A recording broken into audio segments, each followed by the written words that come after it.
quel conseil, toi, femme, leader, qui a entrepris et qui réussit en Algérie, en France, quel conseil donnerais-tu aujourd'hui à des entrepreneurs, à des porteurs de projets, à des personnes qui disent j'ai envie mais j'ose pas, je sais pas, est-ce que c'est risqué, comment on se prépare, comment on se lance et quel justement mindset, parce que on parle toujours de mindset, quel mindset ils doivent adopter pour se dire c'est bon, j'irai au bout de mon projet. Persévérer. Vraiment, je le dis, quitte à prendre des chemins différents, mais vous avez toujours votre objectif en ligne de mire. Je suis partie pour faire une entreprise, mais j'ai été salariée quand même. Un exemple court qui vous dit qu'il faut persévérer, vous y arriverez.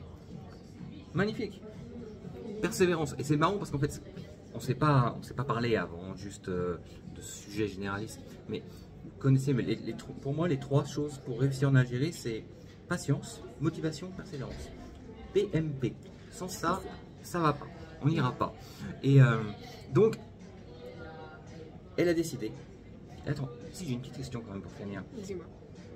Tu as mis combien de temps entre j'ai envie de quitter la France pour m'installer en Algérie et j'y vais, je crée ma société? Dans quel timing a été? Un mois, 6 mois, un an? Franchement, 6 mois. Je me rappelle très bien, je suis rentrée à un mois de juin. Et la décision commençait à se prendre en début de l'année. Bah, c'est les fameux résolutions de la fin d'année en se disant allez, quels sont mes objectifs pour cette année, j'y vais ou j'y vais pas. Et ça a été ça. Je me rappelle très court. Oui. J'avais décidé de partir d'une manière assez rapide. Magnifique, magnifique. Franchement, merci parce que c'est vrai que moi j'ai 6 mois, 1 an. Ouais. Quand on a des enfants en plus, c'est un peu plus long parce que c'est quand même important de prendre conscience de ça. Exactement. Parce que c'est vrai que nous-mêmes, avec nos 3 enfants, on n'a pas pensé du tout aux enfants. Si c'est bon, on va les scolariser quand il faudra. Et puis, c'était pas ça du tout qu'on attendait. Et une dernière question encore.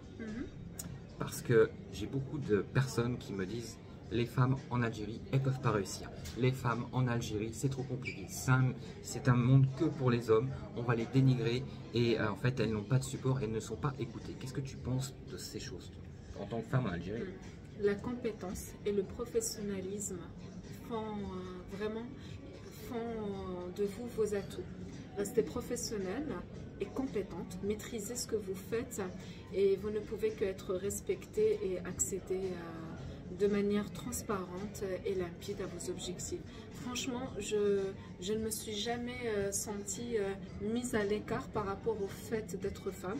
Bien au contraire, ça peut être un avantage d'être femme parce qu'il y a quand même cette sensibilité des hommes envers nous, c'est-à-dire je parle du côté purement commercial et client qui reconnaissent tous les efforts. Alors c'est vrai, en plus c'est une société qui a quand même plus de 80% de personnel féminin, une direction complètement féminine et on reçoit beaucoup plus de respect en tout cas de la part de la gente masculine. Superbe, superbe.